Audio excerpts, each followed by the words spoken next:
Hello students, कैसे हो आप सभी। गुड इवनिंग ऑल आप यू सभी को।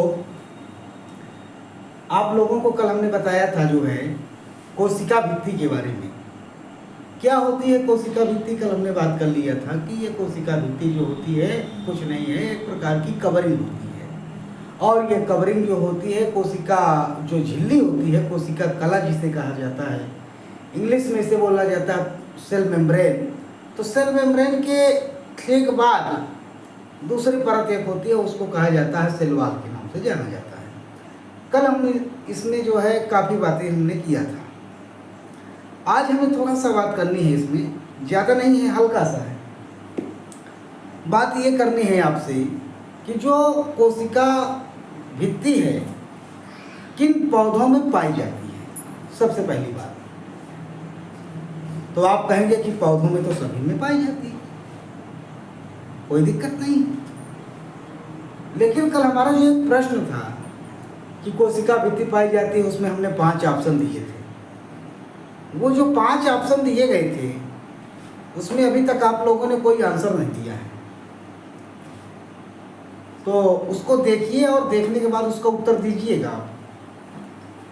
और आज हम बात ये करना चाहते हैं कि जो एल्गी होती है, जिसको आप शैवाल कहते हैं। अच्छा, शैवाल कहीं ना कहीं ये बताइए प्लांट का हिस्सा है। प्लांट का उसके पास कैरेक्टर तो है भाई, एल्गा होता है जिसे एल्गी कहते हैं, शैवाल कहते हैं। और शैवाल जो होती है, एल्गी जो होती है, ये भी जान लीजिए ये एल्गी कुछ नहीं है, इसको बायो में इसको शैवाल बोला जाता है। चलें इसको बायो में शैवाल कहा जाता है। और आपको आपकी भाषा में अगर बात की जाए तो इसे गांव घर में काई कहा जाता है। क्या कहा जाता है? काई। अच्छा, काई से आप लोग जो है अंदाजा लगा लिए होंगे कि हम किसकी बात कर रहे हैं। ये तालाब है, नदी है, नहर है, पानी की टंकियाँ हैं, वहाँ पर ये काई पाई जाती है।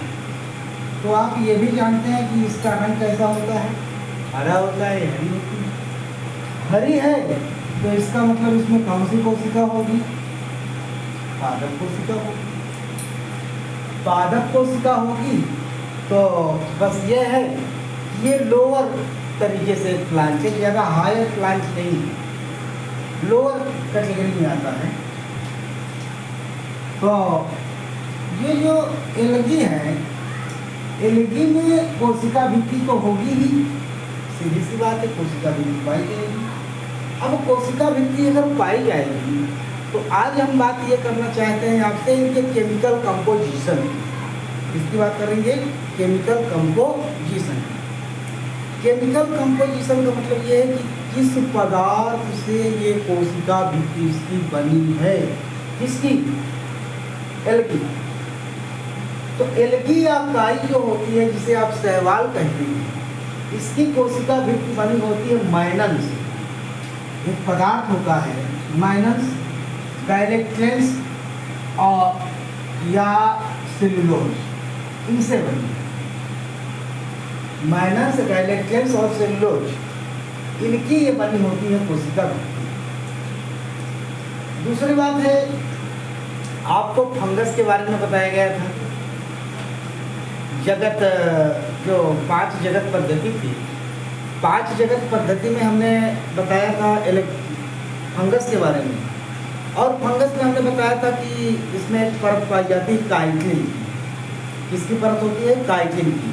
तो काइटिन की कोशिका भित्ति पाई जाती है कवकों में। काइटिन के अलावा इसमें सेलुलोज की भी कभी कभी मिल जाती है।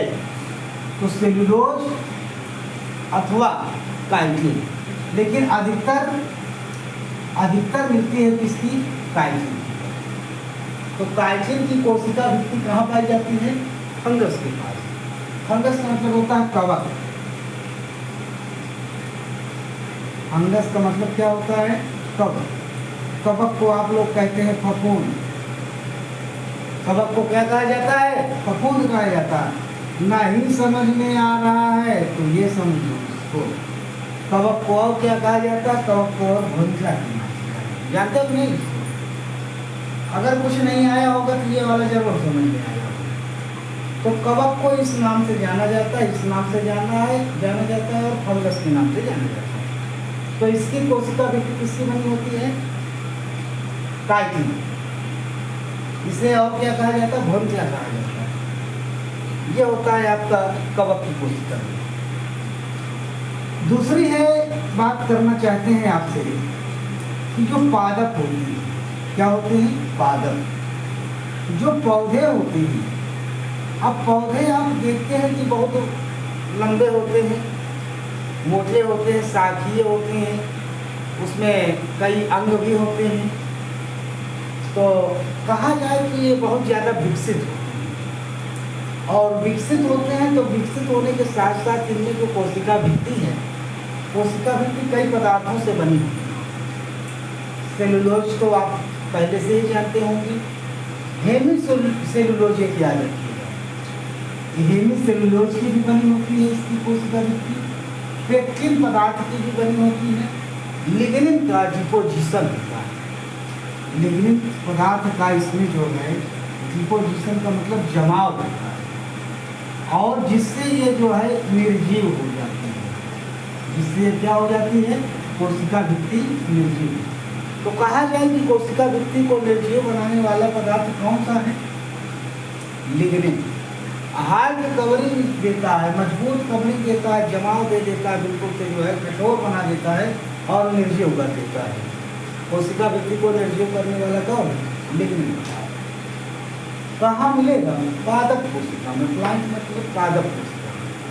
तो पादप कोशिका की कोशिका भित्ति किसकी बनी है? सेलुलोज की, हेमीसेलुलोज, पेक्टिन, लिग्निन। फंगस की काइटिन और सेलुलोज। अधिकतर क्या मिलेगी? काइटिन। एल्गा में क्या है? माइनस और गैलेक्टियस सेलुलोज। इन पदार्थों की ये कोशिका भित्ति बनी होती है। इतनी बात। इसके बाद आज हम बात करना चाहते हैं आपसे कोशिका भित्ति के अलावा कोशिका झिल्ली। इसकी बात करना चाहते हैं, कोशिका झिल्ली।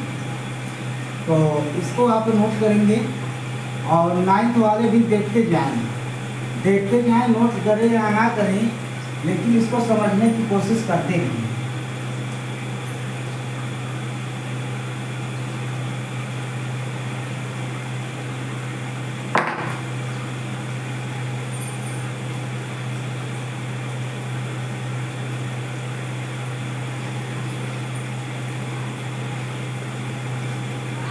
ये होता है कोशिका झिल्ली।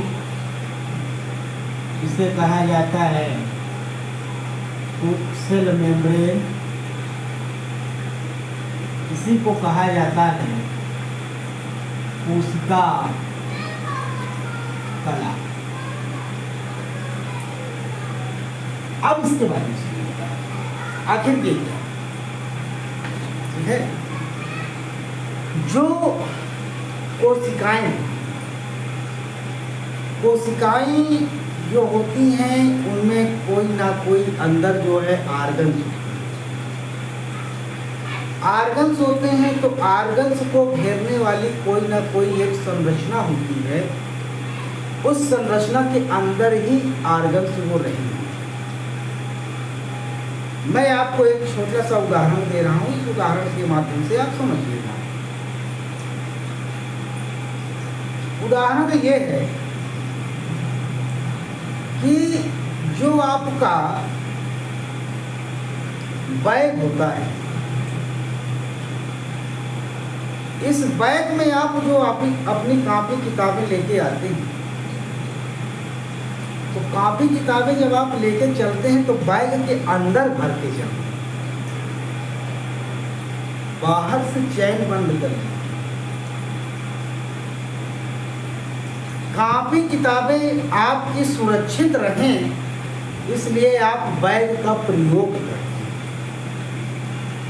उस बैग के अंदर आपकी सारी कॉपी किताबें, जितना भी आपका टिफिन है, पानी है, सारा सब कुछ उसमें सुरक्षित है।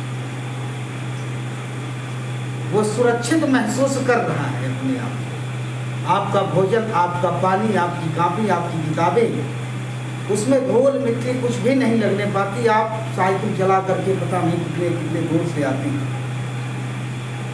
बैग लाने लिया आप, साइकिल चलाया, आराम से चले आए। कापी किताबें भोजन पानी आपका बिल्कुल से सुरक्षित महसूस करता है, कोई दिक्कत नहीं है। उसी प्रकार से कोशिकाओं के अंदर ये कुछ ऑर्गन्स होती हैं। ये हो गया केंद्रक, ये हो गया आपका माइटोकॉन्ड्रिया। एक एक ऑर्गन्स की चर्चा हम करेंगे, ये याद रखिएगा, अभी नहीं, धीरे धीरे करके। ये हो गया आपका गाल्गिकाय, ये हो गया आपका अंतःपदव्य जालिका, ये हो गया इसका तरल पदार्थ, ये हो गया लाइसोसोम, ये हो गया राइबोसोम।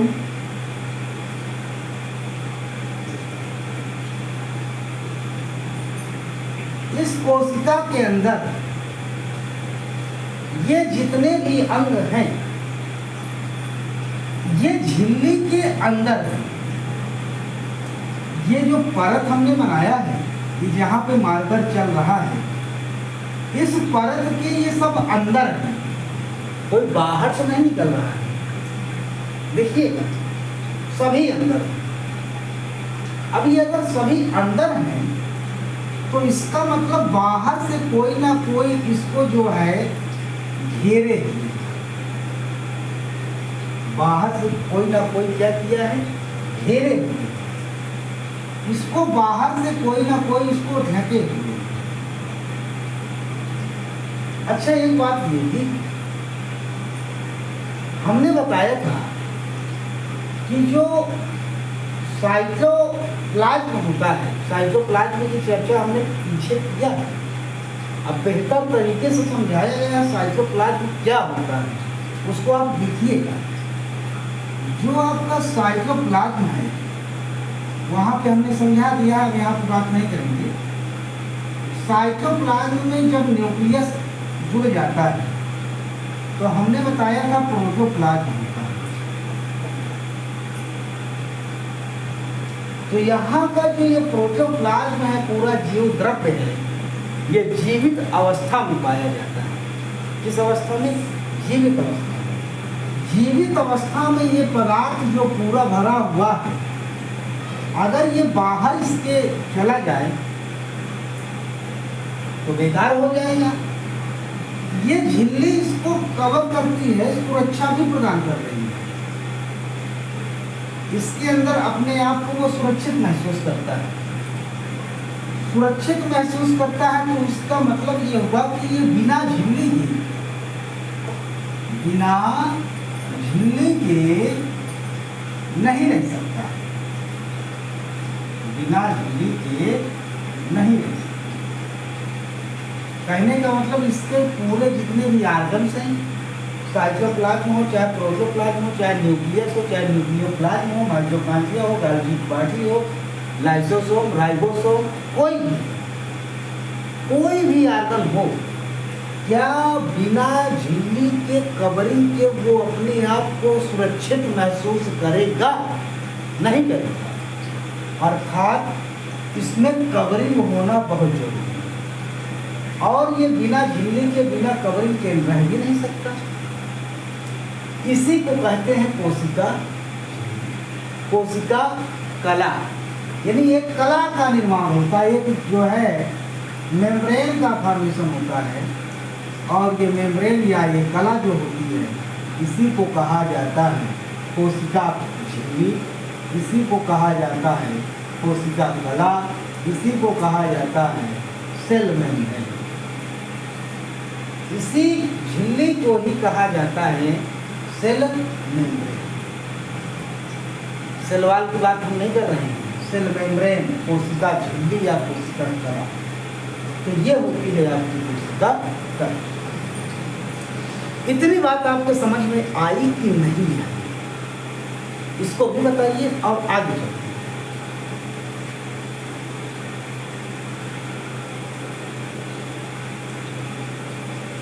ये आपके पास मौजूद रहेगा, आप इसको समझ के अपने हिसाब से नोट कर लीजिए, खासकर 11th वाले।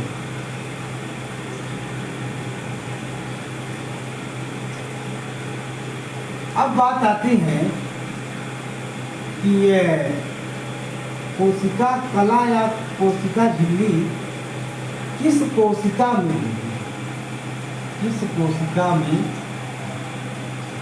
ये भी बात है भाई। कोशिकाएं कई होती हैं, तो किस कोशिका में ये झिल्ली पाई जाएगी? कोशिका झिल्ली या कोशिका कला कौन सी कोशिका में होगी? प्रोकैरियोटिक में होगी कि यूकैरियोटिक में होगी कि एल्गा की कोशिका में कि फंगस की कोशिका में, एनिमल की कोशिका में कि पौधे की कोशिका में, प्लांट सेल में, कहाँ होगी? ये अच्छा पॉइंट है। देखो है बेसिक, लेकिन है क्या ना, बताना बहुत जरूरी है। हम जानते हैं कि आपको मालूम है, लेकिन फिर से ये खास करके जो हमारे 9th वाले बच्चे हैं, ये जरूर समझें इसको कि किसमें क्या अंतर है और कहाँ कहाँ ये होगा, इसको ध्यान से सुनिए। हम बहुत अच्छी तरीके से आपको जानते हैं कि आप समझ लेंगे, जानते हैं, पहचानते हैं सब कुछ, लेकिन हमारा दायित्व तो है कि हम एक बार आपको कायदे से समझाएं। आइए, किस कोशिका में होगी? तो आप तो जानते हैं कोशिकाएं कितने प्रकार की, 2 प्रकार की। एक होती है प्रोकैरियोटिक, एक होती है यूकैरियोटिक। कोई बात नहीं। फिर आप जानते हैं कि सर प्रोकैरियोटिक जो होता है, इसमें इसके अंतर्गत बैक्टीरिया आता है, नीली हरी शैवाल आती है। कोई बात नहीं, हमको बताइएगा यूकैरियोटिक कितने प्रकार की? 2 प्रकार की। एक होती है जिसको एनिमल सेल कहा जाता है, और एक होती है जिसको प्लांट सेल कहा जाता है। कोई बात नहीं।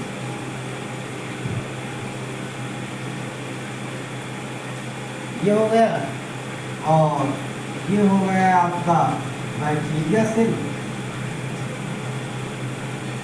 ये हो गया बैक्टीरिया सेल। और इसमें आर्गन हम नहीं बताएंगे, न बनाएंगे। ये आपकी कौन सी कोशिका है? पादप कोशिका। ये कौन सी कोशिका है? जंतु कोशिका। ये कौन सी है? जीवाणु। एक जीवाणु कोशिका बैक्टीरियल सेल है, एक एनिमल सेल है, एक प्लांट सेल है। इनमें आप ये देखेंगे कि बाहर वाली को तो कोशिका भित्ति कहती है, बाहर वाली झिल्ली को क्या कहा जाता है? कोशिका भित्ति। कोई बात नहीं। अब बची कौन सी? अंदर वाली। तो ये यहाँ पर ये हो गई आपकी कोशिका कला। ये यहाँ पे हम पॉइंट बनाए दे रहे हैं, ये हो गई कोशिका कला। यहाँ पे इस पर एक पॉइंट हमने बना दिया, ये हो गया कोशिका कला या झिल्ली। और इसके पास ये पॉइंट बन गए, ये है कोशिका कला या झिल्ली। आप देख रहे हैं कि जीवाणु हो चाहे प्लांट हो चाहे एनिमल हो, इन सभी के पास कोशिका झिल्ली है। इन सभी के पास कोशिका झिल्ली है।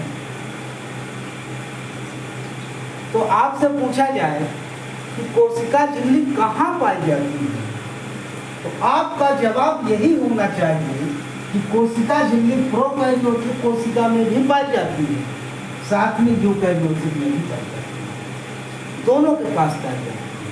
फिर आपसे कोई पूछे ये बताइए यूकैरियोटिक तो 2 प्रकार की होती है, एक प्लांट सेल, एक एनिमल सेल, किसमें होगी? दोनों में होगी। ये यहाँ पे ये हो गई सेल कोशिका झिल्ली, ये सेल मेम्ब्रेन, इसके पास ये सेल मेम्ब्रेन होगा, ये अंदर वाली। बाहर वाली क्या है? कोशिका भित्ति है। यहाँ पर ये अंदर वाली ये परत है, इसको कहेंगे कोशिका झिल्ली। बाहर वाली क्या है? कोशिका भित्ति। ये भी क्लियर हो गया। कोशिका झिल्ली पाई जाएगी तो किस कोशिका में पाई जाएगी, किस कोशिका में होगी, ये क्लियर हुआ या नहीं? किसको दोबारा समझना है, फिर से बैक करके देखिए, आराम से देखिए, आपके पास ये रहेगा, कहीं जाने वाला नहीं। आगे है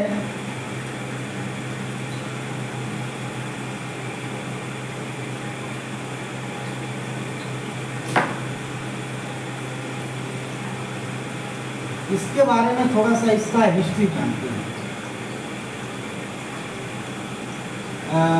प्राचीन मान्यता, प्राचीन दिन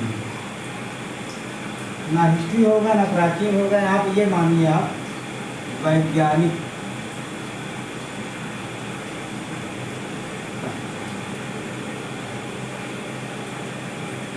वैज्ञानिकों का क्या तर्क रहा होगा इसके बारे में, इसके बारे में कोशिका कला। वैज्ञानिकों ने क्या कहा कोशिका कला के बारे में कि क्या है कोशिका कला। तो अगर बात की जाए इसमें कोशिका कला के बारे में, तो सबसे पहले वैज्ञानिक नागेली और क्रेमर 1855,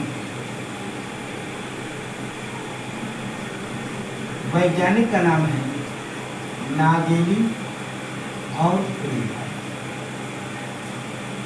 1855 में नागेली और क्रेमर नाम के वैज्ञानिकों ने क्या बताया, इन्होंने ये बताया कि जो जीव द्रव्य है, कोशिका द्रव्य है,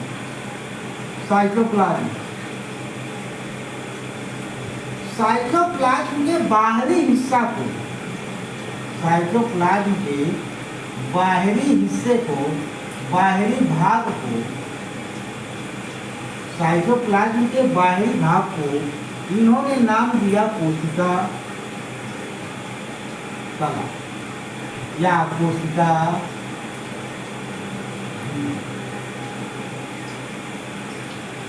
इनके कहने का मतलब क्या है समझिएगा।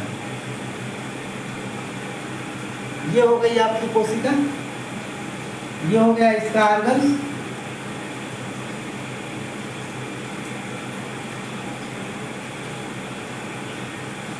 ठीक है। ये कोशिका हो गई, कोशिका के ऑर्गन्स हो गए, ये आपका जो है इसमें लिक्विड हो गया जिसको साइटोप्लाज्म बोलते हैं। जब 1855 में नागेली और क्रेमर ने कोशिका को अध्ययन किया, देखा इसको, तो इन्होंने कहा कि साइटोप्लाज्म के बाहरी भाग, अब ये बताइए यहाँ तक तो ये साइटोप्लाज्म ही है ना, कुछ और तो नहीं है, यहाँ तक का हिस्सा ये पूरा साइटोप्लाज्म। तो नागेली और क्रेमर नाम के वैज्ञानिकों ने कहा कि साइटोप्लाज्म का बाहरी हिस्सा, साइटोप्लाज्म का बाहरी हिस्सा, साइटोप्लाज्म के बाहरी हिस्से को उन्होंने कहा कोशिका झिल्ली है। कब कौन कहा है, नागेली क्रेमर ने कब कहा है, 1855 में। क्या कहा कि साइटोप्लाज्म का बाहरी हिस्सा जो होता है उसको कोशिका कला या कोशिका झिल्ली कहा जाता है। एक वैज्ञानिक तर्क ये है। दूसरा वैज्ञानिक तर्क ये है, ये J.Q. प्लोग एक वैज्ञानिक, थोड़ा सा इनके नाम कठिन है तो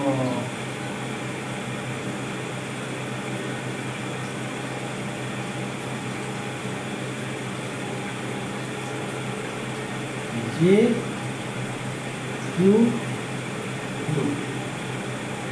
एक वैज्ञानिक J.Q. प्लोग, इन्होंने क्या कहा भैया, इनके अनुसार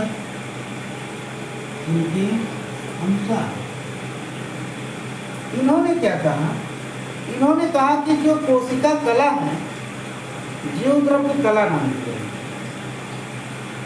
कुछ नहीं किया इन्होंने कहा कि जो ये कोशिका कला है, या इसको हम झिल्ली कहते हैं, कोशिका झिल्ली या कोशिका कला या सेल मेम्ब्रेन, इन्होंने कहा कि कोशिका कला या कोशिका जो झिल्ली होती है उसको इन्होंने कहा जीव द्रव्य कला है। इन्होंने क्या कहा, जीव द्रव्य कला, यानी कि J.Q. प्लोग नाम के जो वैज्ञानिक हैं, इन्होंने कहा कि cell membrane is a protoplasmic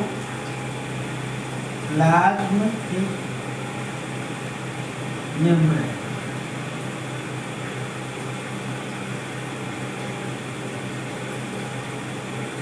इन्होंने कहा कि जो कोशिका कला होती है, जो कोशिका झिल्ली होती है, वह एक प्रकार का जीव द्रव्य कला है। तो क्या दिक्कत इसमें क्या है? कुछ नहीं। ये हो गया सेल, ये हो गया पूरा इसका ऑर्गन, ठीक है, और ये पूरा हो गया इसका क्या, कोशिका द्रव्य। तो इन्होंने कहा क्या कि कोशिका कला को, यही जो इसकी कोशिका कला हो, इस कोशिका कला को, कोशिका झिल्ली को इन्होंने कहा, क्या कहा भैया, जीव द्रव्य कला। क्या कहा? जीव द्रव्य कला। ऐसा क्यों कहा होगा? इन्होंने ऐसा इसलिए कहा क्योंकि आप जानते हैं कि साइटोप्लाज्म में, ध्यान से सुनिएगा, साइटोप्लाज्म में जब न्यूक्लियस जुड़ जाता है तो वो क्या कहलाता है? ये तो पता ही होगा, अब ना देखो ना क्लास करो तो क्या कहेंगे, उसको कहते हैं प्रोटोप्लाज्म। तो ये पूरा हिस्सा इसका पूरा क्या कहलाएगा? प्रोटोप्लाज्म कहलाएगा। फिर तो सुनिए, ये साइटोप्लाज्म जो होता है, साइटोप्लाज्म में जब न्यूक्लियस जुड़ जाता है तो उसको कहते हैं प्रोटोप्लाज्म। साइटोप्लाज्म था, न्यूक्लियस आया, प्रोटोप्लाज्म बन गया। तो पूरा क्या कहलाएगा? प्रोटोप्लाज्म कहलाएगा। अब प्रोटोप्लाज्म अगर है तो प्रोटोप्लाज्म के किनारे किनारे एक परत बनी या नहीं बनी? बनी। ऐसी परत को ही हम पहले से क्या जानते हैं? कोशिका कला। इसको हम क्या जानते हैं? कोशिका कला के नाम से। अच्छा, कोशिका कला के नाम से हम जानते हैं ना। जो ये वैज्ञानिक है जेटू साहब, इन्होंने कहा कि जो ये कोशिका कला है ना, ये जीव द्रव्य के बाहर बाहर दिख रही है। कहाँ दिख रही है? जीव द्रव्य के बाहर दिख रही है, इसलिए इन्होंने इस कला का नाम दिया जीव द्रव्य कला। क्या नाम दिया? जीव द्रव्य कला। तो कोशिका कला को जीव द्रव्य कला वाले कौन है भैया? जेक्यू साहब। इन्होंने कहा कि कोशिका कला जो होती है वो एक प्रकार की जो है जीव द्रव्य कला होती है। ये एक नया पद। दूसरी बात, अच्छा ठीक है, हाँ, ये रासायनिक संरचना, ये 11th वाले बड़ा गहराई से चलिएगा इसको समझने के लिए, ठीक है। और 9th वाले थोड़ा सा दिक्कत हो रही होगी 9th वालों को, तो कोई परेशानी नहीं है, आपका जहाँ तक मन लगे वहाँ तक समझिएगा, कोई आपको ज़बरदस्ती नहीं है। बाकी आपको सिलेबस में जितना है उतना आपको समझा दिया गया है, ठीक है, तो आपके लिए कोई प्रेशर नहीं है। लेकिन 11th वाले कोई छोड़ेंगे नहीं क्लास, ये भी बताइए। अब जो कोशिका झिल्ली या कोशिका कला है, इसमें कौन कौन से केमिकल होंगे? कौन कौन से केमिकल होंगे? Chemical composition. केमिकल कंपोजिशन को एक बार बता दे रहे हैं आज, फिर नहीं बताएंगे, ठीक है ना। केमिकल कंपोजिशन को कहा जाता है रासायनिक संगठन। क्या कहा जाता है? रासायनिक संगठन। रासायनिक संगठन का मतलब यही हुआ कि मान लीजिए जो ये कोशिका कला है, कोशिका में इसमें कौन कौन सा केमिकल होगा, कौन कौन से रासायनिक पदार्थों से ये मिलकर के बना हुआ है, तो उसी को कहते हैं केमिकल कंपोजिशन। उदाहरण के लिए आपके घर में दवा आती है, दवा कोई सिरप होता है, मान के चलिए कि आपके घर में कोई दवा है, कोई सिरप होता है। अभी मैं आपको उदाहरण के लिए एक बता रहा हूँ।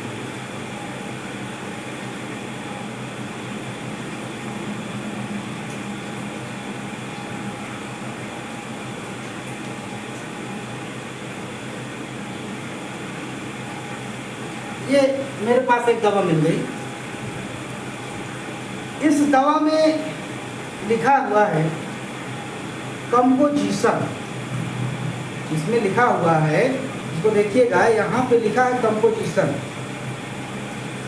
तो कंपोजिशन का मतलब ये यहाँ पे महीन से बिल्कुल लिखा हुआ है, ये आपको दिखाई नहीं दे रहा होगा, कहीं भी देख लीजिएगा दवाओं में, तो ये पूरा महीन से लिखा हुआ बिल्कुल पतले अक्षरों में।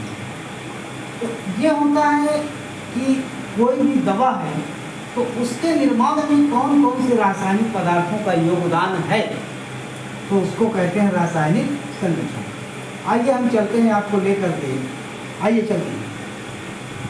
कोशिका झिल्ली जो होती है, कोशिका कला जो होती है, इसके रासायनिक संगठन क्या है, तो प्रोटीन है, लिपिड है, सेलुलोज।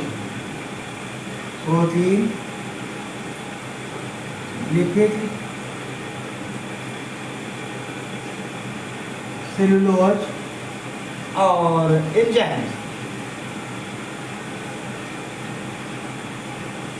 ये पदार्थ हैं इसके रासायनिक। क्या क्या है, प्रोटीन है, लिपिड है, सेलुलोज है, एंजाइम।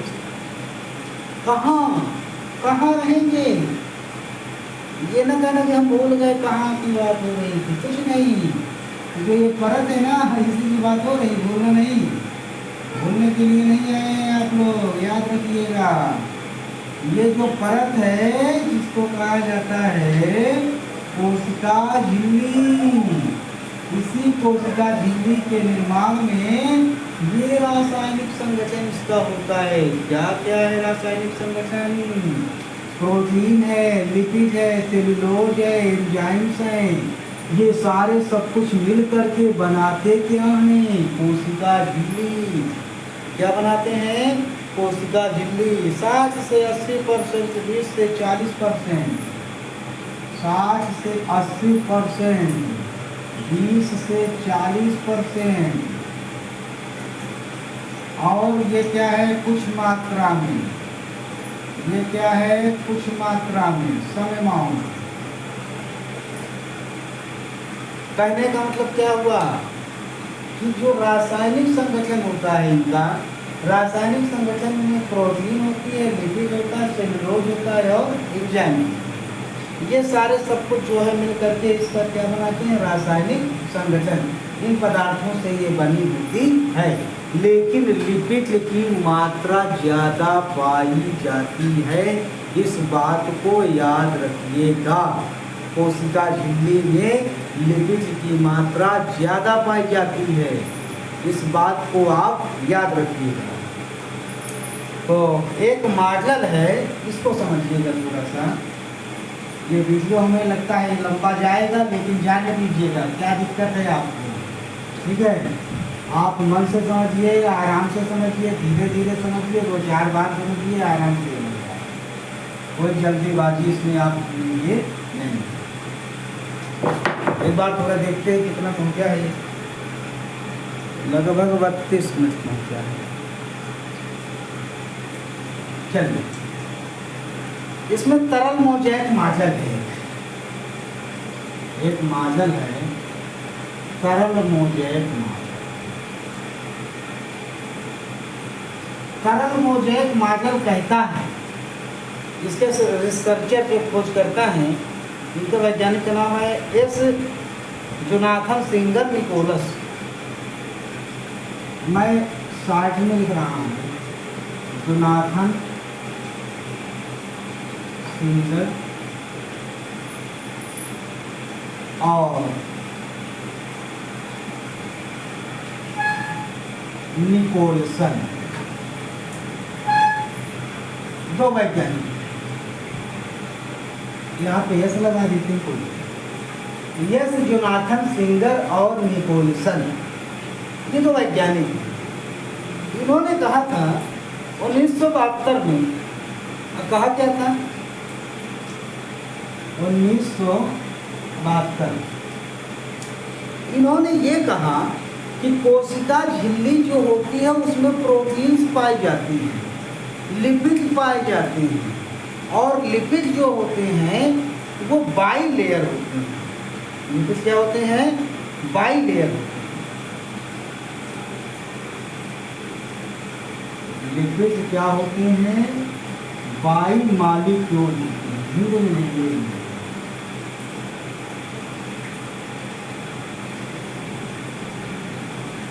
By molecular. और इसमें यह भी बताया इन्होंने कि इसकी जो प्रोटीन की स्थिति है, लिपिड की स्थिति है, दो प्रकार से देखी गई। एक सेल वॉल में ही जो है, सेल मेम्ब्रेन में ही दो प्रकार से प्रोटीन पाई जाती है। दो प्रकार से होती है। एक होती है आपकी परिधीय और एक होती है आंतरिक प्रोटीन लिपिड। एक होता है परिधीय, एक होता है आंतरिक। यानी कि इन्होंने कहा कि जो सेल मेम्ब्रेन है उसको भी इन्होंने दो भागों में बांट दिया। सेल मेम्ब्रेन है इसको भी इन्होंने दो भागों में बांट दिया। कहा कि ये किनारे वाले भाग को इन्होंने कहा कि ये परिधीय भाग है। कैसा भाग है? परिधीय भाग है। और अंदर वाले भाग को इन्होंने कहा कि ये आंतरिक भाग है। अब देखिएगा ये नई कहानी यहाँ से सुनिए। अभी तो आप सेल मेम्ब्रेन तक पहुंचे थे। अब सेल मेम्ब्रेन के बाद इसमें सेल मेम्ब्रेन में भी दो पार्ट बता दिए गए, एक आंतरिक पार्ट, एक जो है ये बाहरी भाग, इंटरनल एक्सटर्नल। इंटरनल पार्ट जो होता है, जो आंतरिक होता है, इसमें जो प्रोटीन और लिपिड होते हैं ये आसानी से अलग नहीं हो सकते। इसमें जो प्रोटीन और लिपिड होते हैं ये आसानी से अलग नहीं हो सकती। और बाहर वाले प्रोटीन और लिपिड जो होते हैं इनको आसानी से अलग किया जा सकता है। इतना याद रखना, आसानी से ये अलग हो सकती है और ये आसानी से अलग नहीं हो सकते। इतना याद रखिए, ज़्यादा नहीं, आप इतना ही याद रखिए कि यस जोनाथन सिंगर और निकोलसन वैज्ञानिकों ने जो है 1972 में बताया कि लिपिड और प्रोटीन बाइमॉलिक्यूलर होते हैं। बाइमॉलिक्यूलर होने के कारण इसमें जो है दोहरी झिल्ली होती है इनकी, और दो प्रकार से इन्होंने बताया कि एक बाहर वाले परत में होते हैं, एक अंदर वाले परत में। अंदर का परत, बाहर का परत ये है, ये सेल मेम्ब्रेन है, इसी में ये बाहरी वाली परत, इसी में ये अंदर वाली परत। तो बाहरी वाली परत में जो भी पाए जाते हैं लिपिड या प्रोटीन्स, इनको आसानी से अलग किया जा सकता है, कोई दिक्कत नहीं है। लेकिन अंदर वाले आसानी से अलग नहीं हो सकते हैं। इस बात को आपको याद रखना। फिर कहा कि ओलिगोसैकेराइड ग्लाइकोप्रोटीन ग्लाइकोलिपिड से बनी होती है। अंदर वाली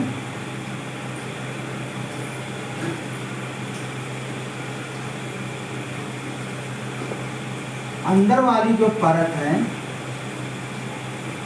अंदर वाली परत ओलिगोसैकेराइड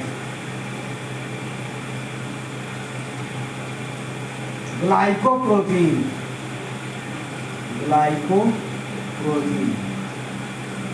ग्लाइकोलिपिड से बनी। कहने का मतलब यह हुआ, ग्लाइकोप्रोटीन का मतलब carbohydrate plus protein, carbohydrate plus lipid. इनके कहने का मतलब यह हुआ कि जो ये सेल वॉल की जो अंदर वाली लेयर है, ये अंदर वाली लेयर ग्लाइकोप्रोटीन या ग्लाइकोलिपिड या ओलिगोसैकेराइड, ये लिखा ओलिगोसैकेराइड यहाँ पे लिख रहे हैं, ओलिगोसैकेराइड से बनी हुई है। इन्होंने बताया, इन्होंने सिंगर और निकोलसन ने बताया कि जो कोशिका झिल्ली है उसकी अंदर वाली जो परत है उसमें ग्लाइकोप्रोटीन होता है, ओलिगोसैकेराइड होता है, ग्लाइकोलिपिड होता है। क्या होता है ग्लाइकोप्रोटीन? जब कार्बोहाइड्रेट प्रोटीन आपस में मिल करके एक नई संरचना बनाते हैं, नया पदार्थ बनाते हैं, उसको ग्लाइकोप्रोटीन कहते हैं।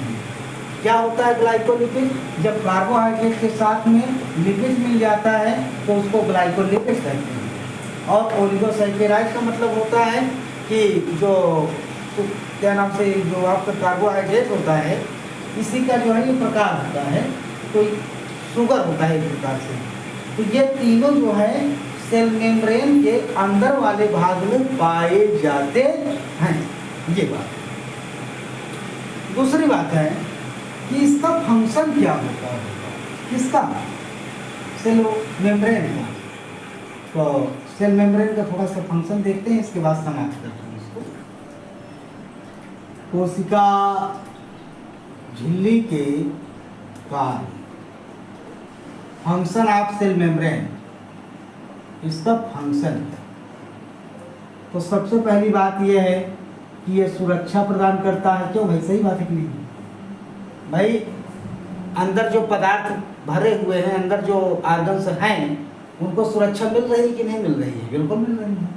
तो ये कोशिका की सुरक्षा प्रदान करती है। दूसरा है, ये साझा करती है, साझा, ये साझा करती है, साझा करती है, संबंध बनाती है, संबंध बनाती है। संबंध बनाने का मतलब यह है कि एक कोशिका दूसरे कोशिका से कोई भी पदार्थ को आदान प्रदान कर सकती है, उसके साथ संबंध स्थापित करती है, साझा करती है, शेयर करती है। कोई भी पदार्थ को किसी को देना है, किसी से लेना है, तो ये शेयर करती है। क्यों शेयर करती है, क्यों ले लेती है दूसरे से पदार्थ? मामला ये है कि ये होता है अर्धपारगम्य झिल्ली से बना होता है, अर्धपारगम्य झिल्ली से बना होता है। अर्धपारगम्य झिल्ली का मतलब होता है ऐसी झिल्ली जिसमें से पदार्थों का आदान प्रदान आसानी से हो जाए। एक उदाहरण सुनिएगा, जैसे आप सूती कपड़ा लेते हो, पानी अगर छानते हो तो पानी छन जाता है, छन जाता है कि नहीं छन जाता है? तो उसमें से क्या हुआ कि पानी छन जाता है और जो बेकार पदार्थ होते हैं, मोटे कण होते हैं, वो सब क्या होता है, बाहर आ जाता है। तो अर्धपारगम्य का मतलब इसी प्रकार से एक झिल्ली होती है, इसको सेमी परमिएबल बोलते हैं। इसको इंग्लिश में क्या बोलते हैं? Semi permeable. सेमी परमिएबल झिल्ली होती है, जिसके कारण से ये साझा कर लेते हैं और एक दूसरे से संबंध बना लेते हैं। दूसरी बात यह है कि कोशिका विभाजन का कार्य करती है, कोशिका विभाजन में भी सहायता करती है। कोशिका विभाजन इसके द्वारा होता है, किसके द्वारा? कोशिका झिल्ली के द्वारा। फिर है ग्रोथ, ग्रोथ, ये कोशिका की वृद्धि भी करती है, विभाजन करती है, वृद्धि करती है, अर्धपारगम्य होती है, पदार्थों को एक दूसरे से आदान प्रदान कराती है, संबंध स्थापित करती है और अंदर के अंगों की क्या करती है? सुरक्षा करती रहती है। कौन? कोशिका झिल्ली या कोशिका कला। तो आपका ये टॉपिक हुआ कोशिका कला का या कोशिका झिल्ली का। इसके बाद हम आगे नेक्स्ट चर्चा करेंगे अगली क्लास में कोशिका द्रव्य के बारे में, अगले में, या जीव द्रव्य के बारे में। अगले में हम बात करेंगे आपसे, नेक्स्ट टॉपिक होगा हमारा जीव द्रव्य। जीव द्रव्य के बाद फिर कोशिका द्रव्य, कोशिका द्रव्य के बाद फिर केंद्रक है, फिर लवक है, इस तरह से बात करते चलते जाए। तो अब ये समझ लीजिए कि ऐसे ऐसे चलना है इसको लेके। वक्त लगेगा कि नहीं लगेगा आप समझ लीजिए इसको, ठीक है ना? तो चलते हैं, ठीक है। आप लोग इसको देखिए समय निकाल करके, और निकालने के बाद फिर बताइए क्या दिक्कत है, क्या परेशानी है आपको, उसको कमेंट करिए, ठीक है। अब फालतू की चीज़ें मोबाइल में देखने से अच्छा है कि इसी को 2 बार 3 बार देख लीजिए। क्यों परेशान हो? फेसबुक के पीछे, व्हाट्सएप के पीछे, इंस्टाग्राम के पीछे क्यों परेशान हो? क्यों कॉमेडी वीडियो देखते हो? थोड़ा सा बंद कर दीजिए, उधर की दुनिया से बाहर आइए, थोड़ा सा इधर आ जाइए, काम की चीज़ देख लीजिए। हो सकता है कहीं काम आ जाए आपके, वो सब काम आने वाला नहीं है, ठीक है। इसको देखिए, समझिए, लाटला बचा करके रखिए, ठीक है। चलिए ठीक है, धन्यवाद। जय हिंद, जय भारत।